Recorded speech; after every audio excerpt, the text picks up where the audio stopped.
നമസ്കാരം. വയനാട് ദുരന്തം 300 പേരോളം മരണപ്പെട്ടു. 250 പേരെ ഇനിയും കാണാനുണ്ട്. അവർ മിസ്സിംഗ് ആണ്. അവരൊക്കെ എന്ത് പറ്റിയെന്നോ അവർ ജീവനോടെ ഉണ്ടോ മരണപ്പെട്ടോ എന്നുള്ള കാര്യത്തെക്കുറിച്ച് ഒന്നും നമുക്കൊരു വിവരവുമില്ല. അവരുടെ ഡെഡ് ബോഡീസ് കിട്ടുമോ എന്ന് പോലും ഒരു ഉറപ്പുമില്ല. അവരുടെ ഫാമിലി മെമ്പേഴ്സിന് പോലും ഒരു ഉറപ്പില്ല. അത്രയും വലിയൊരു ദുരന്തമാണ് നമ്മുടെ കൺമുന്നിൽ നടന്നത് അല്ലേ? ഒരു ദേശീയ ദുരന്തം എന്ന രീതിയിൽ പ്രഖ്യാപിക്കാൻ വേണ്ടി സാധിക്കും. അത്രയും ആഴമേറിയ ഒരു ദുരന്തമായിരുന്നു. പക്ഷെ ഈ ഒരു സമയത്ത് നമ്മുടെ കേരളം ഒറ്റക്കെട്ടായിട്ട് നിൽക്കുന്നുണ്ട്. പല ആൾക്കാരും അവരെ പോയി സഹായിക്കുന്നുണ്ട്. അവർക്ക് വേണ്ട കാര്യങ്ങളൊക്കെ ചെയ്തു കൊടുക്കുന്നുണ്ട്. എല്ലാ കാര്യങ്ങളും ഉണ്ട്. പക്ഷെ ഇപ്പോഴും നമുക്ക് കാണാൻ സാധിക്കുന്നത് ഈ ഇതുപോലൊരു ദുരന്തം ഇനി ഉണ്ടാവാതെ ഇരിക്കാനുള്ള കാര്യങ്ങൾ ചെയ്യുമല്ല പല ആൾക്കാരും. അങ്ങോട്ടും ഇങ്ങോട്ടും പരസ്പരം ബ്ലെയിം ചെയ്തുകൊണ്ടിരിക്കുന്ന രാഷ്ട്രീയക്കാർ. ഒരു വിഭാഗത്തെ അവരാണ്. അങ്ങോട്ടും ഇങ്ങോട്ടും ബ്ലെയിം ചെയ്തുകൊണ്ടിരിക്കുകയാണ്. ഇനി മറുവിഭാഗത്ത് എന്താണ്? കുറെ ഫേക്ക് അക്കൗണ്ടുകളൊക്കെ ക്രിയേറ്റ് ചെയ്ത് സോഷ്യൽ മീഡിയയിൽ വന്നിരുന്ന് വൃത്തികേടുകൾ വിളിച്ചു പറയുവാണ് ചില ആൾക്കാർ. ഇതിലൂടെ എന്തൊക്കെയോ സുഖങ്ങൾ അവർക്ക് കിട്ടുന്നുണ്ടായിരിക്കും. അല്ലെന്നുണ്ടെങ്കിൽ ഇത്രയും വലിയൊരു ദുരന്തം കണ്ടിട്ട് പോലും ഈ രീതിയിലൊക്കെ സംസാരിക്കാൻ എങ്ങനെയാണ് തോന്നുന്നത്? വൃത്തികേടുകളാണ് വിളിച്ചു പറയുന്നത്.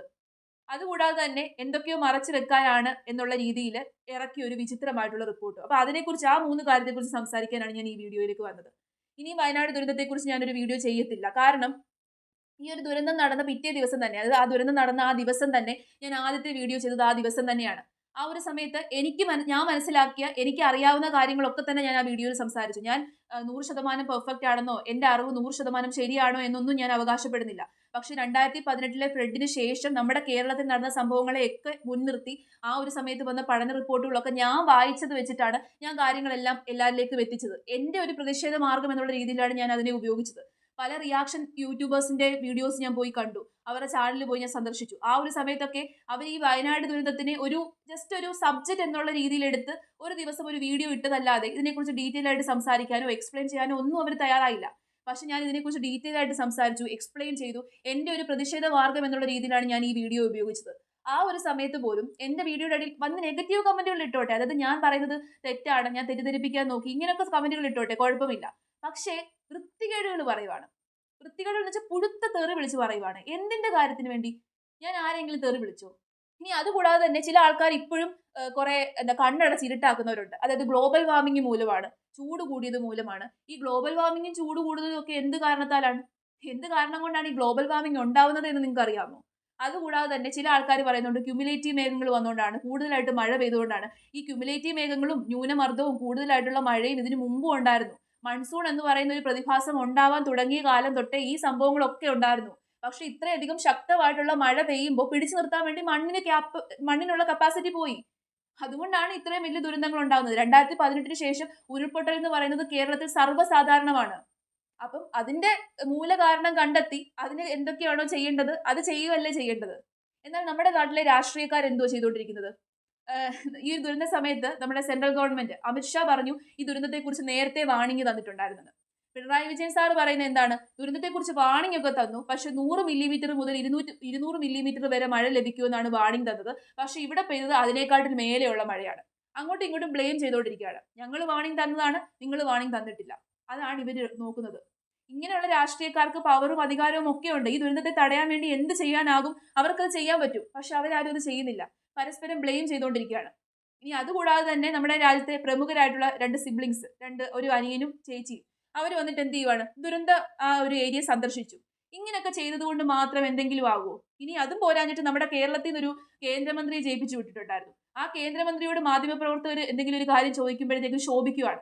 ശോഭിക്കാൻ വേണ്ടിയിട്ടാണ് ഇവരെയൊക്കെ ജയിപ്പിച്ചു വിടുന്നത്. അപ്പൊ ഈ രാഷ്ട്രീയക്കാർക്കും നേതാക്കന്മാർക്കും ഇതിന് വേണ്ട കാര്യങ്ങളൊക്കെ ചെയ്യാൻ വേണ്ടി പറ്റും. പക്ഷെ അവരാരും ചെയ്യുന്നില്ല. പരസ്പരം അങ്ങോട്ടും ഇങ്ങോട്ടും ബ്ലെയിം ചെയ്യുവാണ്. വാണിംഗ് തന്നു എന്ന് പറയുന്നു. വാണിംഗ് തന്നു എന്ന് പറയുമ്പോൾ നമ്മുടെ കേരളത്തിലുള്ള എല്ലാ ആൾക്കാർക്കും ഇനി വാണിംഗ് കൊടുത്തേ വരത്തുള്ളൂ. കാരണം ഇവിടെ ഇനിയും പേടിച്ച് മാത്രമേ ജീവിക്കാൻ വരത്തുള്ളൂ. ആ ഒരു സാഹചര്യമായി. അപ്പം ഞങ്ങൾക്ക് പറയാനുള്ളത് വാണിംഗ് അല്ല ഞങ്ങൾക്ക് വേണ്ടത്. വാണിംഗ് തരാൻ ആർക്കും സാധിക്കും.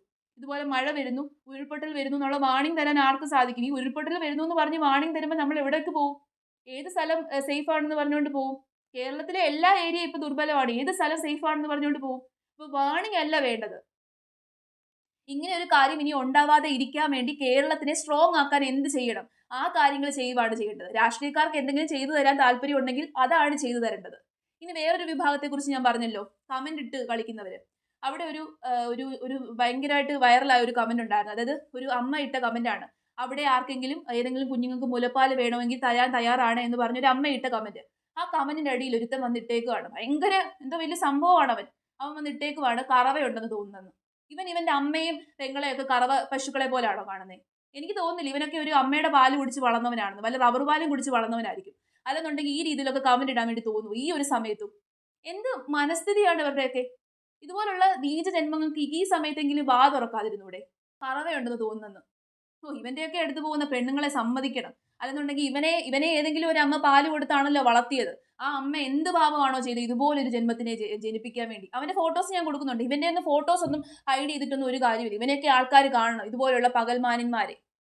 ദൈവത്തിന്റെ ഫോട്ടോയൊക്കെ എടുത്തു വെച്ചിട്ട് 4 നേരം ദൈവത്തെ വിളിച്ചതുകൊണ്ട് മഹാനാവത്തില്ല. അല്ലെന്നുണ്ടെങ്കിൽ നന്മയുള്ളവനാവത്തില്ല. ദൈവത്തെ വിളിക്കുക ഒന്നും ചെയ്യണ്ട, മനസ്സിൽ നന്മയുണ്ടെങ്കിൽ. അതെങ്ങനെയാന്ന് പറ. ഇങ്ങനെയുള്ള ജന്മങ്ങളെയൊക്കെ വളർത്തി വലുതാക്കാൻ വേണ്ടിയിട്ടാണല്ലോ കുറെ ആൾക്കാരുള്ളത്. ഇതുപോലെ വന്ന് പെണ്ണുങ്ങളുടെ വീഡിയോയിലായിക്കോട്ടെ, ആരുടെ വീഡിയോയിലായിക്കോട്ടെ വന്ന് പച്ചത്തെറി വിളിക്കുകയാണ്. ഇത്രയും വലിയൊരു ദുരന്തം ഉണ്ടായിട്ടും. ഇവനൊക്കെ എന്ത് വിശ്വാസത്തിലാണ്? ഇവരുടെയൊക്കെ നാട്ടിൽ ഇനി നാളെ ദുരന്തം ഉണ്ടാവത്തില്ലെന്നുള്ള വിശ്വാസത്തിലാണോ? ഈ ഈ നാട് സേഫ് അല്ല. ഈ ലോകത്ത് ഒരു മനുഷ്യന്റെയും ജീവന് ഗ്യാരണ്ടി ഇല്ല. ഇവരൊക്കെ എന്തുവാ വലിയ സമാധാനത്തിലായിരിക്കും. ഞങ്ങളുടെ നാട്ടിലല്ലല്ലോ ഇതൊക്കെ ഉണ്ടായെന്ന്. നിങ്ങളുടെ നാട്ടിലാവണ്ട. ഈ ലോകത്ത് ഒരു മനുഷ്യന്റെ ജീവന് ഗ്യാരണ്ടി ഇല്ല. 100% ഗ്യാരണ്ടി ഉള്ളത് ഗ്യാരണ്ടിക്ക് മാത്രമാണ്. അല്ലാതെ ഒരു മനുഷ്യന്റെ ജീവന് ഗ്യാരണ്ടി ഇല്ല. ഇന്ന് ഞാൻ, നാളെ നീ എന്നാണ് പറയുന്നത്. എന്നിട്ട് കിടന്ന് അഹങ്കരിച്ചുകൊണ്ടിരിക്കുകയാണ്. എന്നാൽ ആ ഒരു സ്ത്രീ, അവര് അത്രയും നല്ല മനസ്സുള്ളത് കൊണ്ടാണ് അവർ അങ്ങനെ പറഞ്ഞത്. ഒന്ന് ആലോചിച്ച് നോക്കി. സ്വന്തം കുഞ്ഞിന് കൊടുക്കേണ്ട മുലപ്പാല് വേറൊരു കുഞ്ഞിന് ഷെയർ ചെയ്യാം എന്ന് പറയുമ്പോൾ അവർക്ക് അത്രയും നല്ല മനസ്സുള്ളത് കൊണ്ടാണ്. അവരുടെ ആ ഒരു കമന്റിന്റെ അടിയിൽ പോലും ഇതുപോലുള്ള നീച ചിന്താഗതി വെച്ചുകൊണ്ട് കമന്റ് ഇടാൻ വേണ്ടിയിട്ട് തോന്നുന്നുണ്ടല്ലോ. ഇനി അതുകൂടാതെ വേറൊരു വിചിത്രമായിട്ടുള്ള റിപ്പോർട്ട് ഇറക്കി. നമ്മുടെ സംസ്ഥാന ദുരന്ത നിവാരണ കമ്മിറ്റി ഇറക്കിയ റിപ്പോർട്ടാണ്.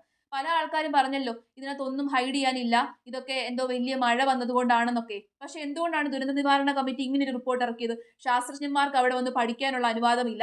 ശാസ്ത്രജ്ഞന്മാർ ഒരു കാരണവശാലും ആരോട് വാ തുറക്കരുത്, മാധ്യമങ്ങളോട് വാ തുറക്കരുത്. ഇതാണ് ആ റിപ്പോർട്ട് പറയുന്നത്. എന്തിനാണ് അങ്ങനെ റിപ്പോർട്ട്? എന്ത് ഹൈഡ് ചെയ്യാൻ വേണ്ടിയിട്ടാണ്? ശാസ്ത്രജ്ഞന്മാർ അവിടെ വന്ന് പഠിച്ചു കഴിഞ്ഞാൽ അവിടുത്തെ മണ്ണിനാണ് പ്രശ്നം എന്നുള്ളത് കണ്ടെത്താൻ വേണ്ടി സാധിക്കും. അത് മാധ്യമങ്ങളോട് പറയും. ഇപ്പൊ മാധവ് ഗാഡ്ഗിലൊക്കെ മാധ്യമങ്ങളോട് പ്രതികരിക്കുന്നുണ്ടായിരുന്നു. അതിനെതിരെയാണ് ഇങ്ങനെ ഒരു റിപ്പോർട്ട് ഇറക്കിയത്. എന്തിനു വേണ്ടി? ഈ നാട്ടിലുള്ള എല്ലാ മനുഷ്യർക്കും ഇപ്പൊ മനസ്സിലായി, ബുദ്ധിയുള്ള ആൾക്കാർ ഈ നാട്ടിലുണ്ട്. ഇതുപോലുള്ള റിപ്പോർട്ടുകളൊക്കെ നേരത്തെ പഠിക്കുകയും വായിക്കുകയും ചെയ്തിട്ടുള്ള ആൾക്കാർ ഒരുപാട് ഈ നാട്ടിലുണ്ട്. എന്ത് ഹൈഡ് ചെയ്യാനാണ് ഇവർ ശ്രമിക്കുന്നത്?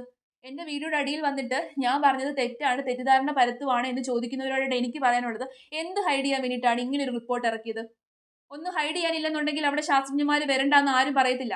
ഇങ്ങനെ ഒരു സംഭവം ഉണ്ടായി കഴിഞ്ഞാൽ അവിടെ ശാസ്ത്രജ്ഞന്മാരെ കൊണ്ടുവരണം, ജിയോളജിസ്റ്റുകളെ കൊണ്ടുവരണം. അവർ വന്ന് പഠനം നടത്തണം. എന്ത് കാരണം കൊണ്ടാണ് ഇങ്ങനെ ഒരു സംഭവം ഉണ്ടായത്? അവർ പഠനം നടത്തി കഴിഞ്ഞാൽ കൃത്യമായിട്ട് മനസ്സിലാക്കാൻ വേണ്ടി സാധിക്കുമല്ലോ. മേഘവിസ്ഫോടനം മൂലമാണോ എന്നുള്ളത്. മേഘവിസ്ഫോടനമാണ്, ഒരു കാരണമാണത്. അത്രയും വലിയൊരു മഴ പെയ്തപ്പോൾ ഈ മണ്ണിന് പിടിച്ചു നിൽക്കാൻ വേണ്ടി സാധിച്ചില്ല. അത് എന്ത് കാരണത്താലാണെന്ന് അവർക്ക് കണ്ടെത്താൻ വേണ്ടി സാധിക്കും. 2018 പ്രളയത്തിന് ശേഷം കൃത്യമായിട്ടുള്ള പഠന റിപ്പോർട്ടുണ്ട്. നിങ്ങൾ ഗൂഗിളിൽ സെർച്ച് ചെയ്ത് നോക്കിയാൽ മതി. കേരളത്തിലെ മണ്ണിൽ സോയിൽ പൈപ്പിംഗ് എന്നുള്ള ഫിനോമിന ഉണ്ട് എന്നത് കൃത്യമായിട്ട് പഠിച്ചിട്ട് ആൾക്കാർ ഇട്ടേക്കുന്ന റിപ്പോർട്ടുകളുണ്ട്. ഇതൊക്കെ കണ്ണടച്ച് ഇരുട്ടാക്കിയിട്ട് ഇവരുടെയൊക്കെ പ്രശ്നം എന്താണെന്നറിയാം. ഞാനിവിടെ ഒരു രാഷ്ട്രീയക്കാരെയും ബ്ലെയിം ചെയ്യുമല്ല. എല്ലാ രാഷ്ട്രീയക്കാരും കണക്കാണ്. കേരളത്തിൽ 3 പാർട്ടിക്കാരുണ്ട്. 3 പാർട്ടിക്കാരും കണക്കാണ്. ഞാനിപ്പോൾ 3 പാർട്ടിക്കാരെ കുറിച്ചും പറഞ്ഞു. 3 ആൾക്കാർക്കും പ്രഹസനം കാണിക്കാനും അങ്ങോട്ടും ഇങ്ങോട്ടും ബ്ലെയിം ചെയ്യാനും മാത്രമേ കഴിയത്തുള്ളൂ. അല്ലാതെ വേണ്ട കാര്യങ്ങളൊന്നും ചെയ്യാൻ ആർക്കും കഴിയത്തില്ല. എനിക്ക് ഏറ്റവും കൂടുതൽ ദേഷ്യം വന്നൊരു കാര്യം എന്തെന്നറിയാമോ? നമ്മൾ ഇവിടുന്ന് കഷ്ടപ്പെട്ട് ജയിപ്പിച്ചു വിട്ടൊരു കേന്ദ്രമന്ത്രിയുണ്ട്. അദ്ദേഹത്തിന്റെ പ്രതികരണം കേട്ടപ്പോഴാണ്. ഇങ്ങനെയാണോ പ്രതികരിക്കേണ്ടത്? ഇതുപോലെ മാധ്യമങ്ങളുടെ മുമ്പിൽ മാധ്യമങ്ങളെ കാണാതെ ആട്ടിവിടുന്ന ഒരു വ്യക്തി നമ്മുടെ നാട്ടിലുണ്ട് എന്ന് പറഞ്ഞ് അതിന്റെ ദേഷ്യത്തിൽ ഇരുന്ന സമയത്ത് വേറൊരാള് നമ്മൾ ഇവിടുന്ന് ജയിപ്പിച്ചു വിട്ട കേന്ദ്രമന്ത്രിയും അതേ രീതിയിൽ മാധ്യമങ്ങളെ കാണുമ്പോൾ അങ്ങ് ശോഭിക്കുകയാണ്. ഇനി കേരളം മുട്ടുകുത്തി ഇരുന്ന് ഇനി അഭ്യർത്ഥിക്കാം എല്ലാത്തിനും. അതുകൂടാതെ തന്നെ കുറെ കമന്റോളികളുണ്ട്. കേരളത്തിനെ എന്തിനാണ് സഹായിക്കുന്നത്? ഇന്ത്യയിലല്ലല്ലോ കേരളം, ഇന്ത്യയിലല്ലെന്ന് വിചാരിച്ചിട്ടല്ലേ അവരിയ്ക്കുന്നത്. ഇങ്ങനെയൊക്കെ പറയാൻ ഈ സമയത്തും തോന്നുന്നുണ്ടല്ലോ. ഇതൊക്കെ കഴിഞ്ഞിട്ട് ബ്ലെയിം ചെയ്യും പരസ്പരം അങ്ങോട്ടും ഇങ്ങോട്ടും. ഈ സമയത്ത് രാഷ്ട്രീയക്കാർ പരസ്പരം ബ്ലെയിം ചെയ്യാതെ എന്താണോ ചെയ്യേണ്ടത് ആ കാര്യങ്ങൾ ചെയ്യും. ഞങ്ങൾക്ക് വാണിംഗോ ഒന്നുമല്ല. വാണിംഗ് തരാനാണെങ്കിൽ കേരളത്തിൽ എത്ര ജനങ്ങളുണ്ടോ അത്രയും ജനങ്ങൾക്ക് വാണിംഗ് കൊടുക്കേണ്ടി വരും. കാരണം കേരളത്തിൽ എങ്ങും സേഫ് അല്ല. ആ ഒരു സാഹചര്യമാണ്. അപ്പൊ വാണിംഗ് കൊണ്ടൊന്നും ഒരു കാര്യവും ഇല്ല. വാണിംഗ് അല്ല വേണ്ടത്. ഇത് ഇനി വരാതെ ഇരിക്കാൻ, ഇനി ഇങ്ങനൊരു ദുരന്തം ആവർത്തിക്കാതിരിക്കാൻ എന്ത് ചെയ്യണോ അത് ചെയ്യുക. കേരളം മാത്രമൊന്നുമല്ല സേഫ്. ഇന്ത്യയിലുള്ള പല സംസ്ഥാനങ്ങളും ഇതേ അവസ്ഥയിലാണ്. ഇന്ത്യയിലുള്ള പല സംസ്ഥാനങ്ങളിലും ഈ ഒരു കാര്യം ആവശ്യമാണ്. ഇപ്പൊ ഉത്തരാഖണ്ഡിൽ നടക്കുന്ന കണ്ടില്ലേ? അങ്ങനെ കർണാടകയിൽ നടന്നത് കണ്ടില്ലേ? അങ്ങനെ എല്ലാ സംസ്ഥാനങ്ങളും വീക്കാണ്. അതിനൊരു കാര്യമുണ്ട്. ജോഗ്രഫിക്കലി വീക്കർ ആയിട്ടുള്ള ഒരു പൊസിഷനിലാണ് ഇന്ത്യ ഇരിക്കുന്നത്. ആ ഒരു സമയത്ത് ഇന്ത്യയിൽ എന്തെങ്കിലും ഒരു കാര്യം ചെയ്യണമെങ്കിൽ നമ്മുടെ നാട്ടിലുണ്ടല്ലോ ഈ എൻവയോൺമെന്റൽ ക്ലിയറൻസും ജിയോളജിക്കൽ ക്ലിയറൻസും ഉണ്ട്. എന്തെങ്കിലും ഒരു ഇൻഫ്രാസ്ട്രക്ചർ പണിയുന്നതിന് മുമ്പ് ജിയോളജിസ്റ്റുകളും എൻവയോൺമെന്റലിസ്റ്റുകളും ഒക്കെ അവിടെ വരും. വന്നതിന് ശേഷം പഠനം നടത്തും ആ ഒരു ഏരിയ സേഫ് ആണോ എന്നുള്ളത്. പക്ഷെ നമ്മുടെ നാട്ടിലെ ഈ പഠനങ്ങളൊക്കെ വെറും പേപ്പർ വർക്കാണ്. പേപ്പറുകളിൽ മാത്രം ഒതുങ്ങുന്നതാണ്. അല്ലാതെ സൈറ്റിൽ വന്ന് ജിയോളജിസ്റ്റുകൾ ആരും തന്നെ പഠനം നടത്തത്തില്ല. അല്ലെന്നുണ്ടെങ്കിൽ പൈസയിൽ ഒതുങ്ങുന്നതാണ്. അതുകൊണ്ടാണ് വിഷയം. കൃത്യമായിട്ടുള്ള ജിയോളജിക്കൽ സർവേയോ പഠനങ്ങളോ ഒന്നും നടക്കുന്നില്ല. പഠനങ്ങളൊന്നും നടക്കാതാണ് ഇൻഫ്രാസ്ട്രക്ചറുകളും ഡാമുകളും ഒക്കെ കെട്ടിപ്പൊക്കുന്നത്. പിന്നെ എങ്ങനെയാണ് ഇങ്ങനെയൊക്കെ ഉണ്ടാവാതിരിക്കുക? ഡാമുകളും ഡെവലപ്മെന്റും എല്ലാം വേണം. പക്ഷേ ഇനിയുള്ള സാഹചര്യത്തിൽ നമുക്ക് സസ്റ്റൈനബിൾ ഡെവലപ്മെന്റ് ആണ് വേണ്ടത്. ഇവിടെ എല്ലാം നശിപ്പിച്ചിട്ട് മാർസിൽ പോയി താമസിക്കാന്നാണോ വിചാരിച്ചേക്കുന്നത്? വല്ലതും നടക്കുന്ന കാര്യം വല്ലതും പറ. അപ്പം വാണിങ്ങുകളോ പരസ്പരം അങ്ങോട്ടും ഇങ്ങോട്ടും ബ്ലെയിം ചെയ്യുന്ന ഡ്രാമയോ ഒന്നുമല്ല ഞങ്ങൾക്ക് കാണേണ്ടത്. ഞങ്ങൾക്ക് ഇതിന് എന്താണോ പോംവഴി, എന്താണ് കൃത്യമായിട്ട് വേണ്ടത്, അത് എന്താണെന്നുള്ളത് ചെയ്തു തരിക. അങ്ങനെ ചെയ്തു തരുന്ന ആരാണെങ്കിലും അവരെ ജയിപ്പിക്കുന്നതിൽ ഞങ്ങൾക്ക് യാതൊരു കുഴപ്പമില്ല. രാഷ്ട്രീയക്കാരെ ജയിപ്പിച്ചു വിടുന്നത് ഈ ഒരു കാരണം കൊണ്ടാണ്. ജനങ്ങൾക്ക് നന്മ ചെയ്യാൻ വേണ്ടിയിട്ടാണ്. ജനങ്ങൾക്ക് വേണ്ട കാര്യങ്ങൾ ചെയ്യാൻ വേണ്ടിയിട്ടാണ്. കൈയിട്ട് വാരലുകൾ ഉണ്ടാകും, അത് സ്വാഭാവികമാണ്. പക്ഷെ കൈയിട്ട് വാരുന്നതിന്റെ കൂട്ടത്തിൽ എന്തെങ്കിലുമൊക്കെ കാര്യങ്ങൾ ഈ ജനങ്ങൾക്ക് വേണ്ടി ചെയ്തതാ. അതായത് മൊത്തം ദുരന്തം എല്ലാം ഉണ്ടായതിനു ശേഷം പിരിവ് നടത്താൻ വേണ്ടി ഇരിക്കുവാണോ? ആയിരിക്കും. ഒരു ദുരന്തം ഉണ്ടായി കഴിഞ്ഞാൽ ഇഷ്ടംപോലെ പിരിവ് കിട്ടുമല്ലോ, അതിനുവേണ്ടി ഇരിക്കുമായിരിക്കും. അല്ലാതെ എന്ത് ഇതിനെയൊക്കെ പറയേണ്ടത്? എന്നിട്ട് ഇങ്ങനെയുള്ള കാര്യങ്ങളൊക്കെ എന്തെങ്കിലും ഒരു കാര്യം സംസാരിക്കുന്ന സമയത്ത് അതിനകത്ത് എന്തെങ്കിലും ഒരു സത്യമുണ്ടോ എന്നൊന്നും ആലോചിക്കാതെ ഈ വിളിച്ചു പറയുന്ന ആൾക്കാരെ പൂരെ തെറി വിളിക്കാൻ വേണ്ടി കുറെ വിചിത്ര ജന്മങ്ങളുണ്ട്. നികൃഷ്ട ജന്മങ്ങൾ എന്ന് വേണമെങ്കിൽ വിളിക്കാം. ഈ ചെകുത്താന്റെ ജന്മങ്ങളാണ് ഇവരൊക്കെ. അല്ലെന്നുണ്ടെങ്കിൽ ഇങ്ങനെയൊക്കെ ചീത്ത വിളിക്കുവോ, ഇങ്ങനെയൊക്കെ തെറി വിളിക്കുവോ? ഇവനെയൊക്കെ അമ്മയും അച്ഛനും ഇങ്ങനെ ആയിരിക്കും ഇവനെയൊക്കെ പഠിപ്പിച്ചു വെച്ചിരുന്നത്. അല്ല എന്ത് പറയണ്ടേ?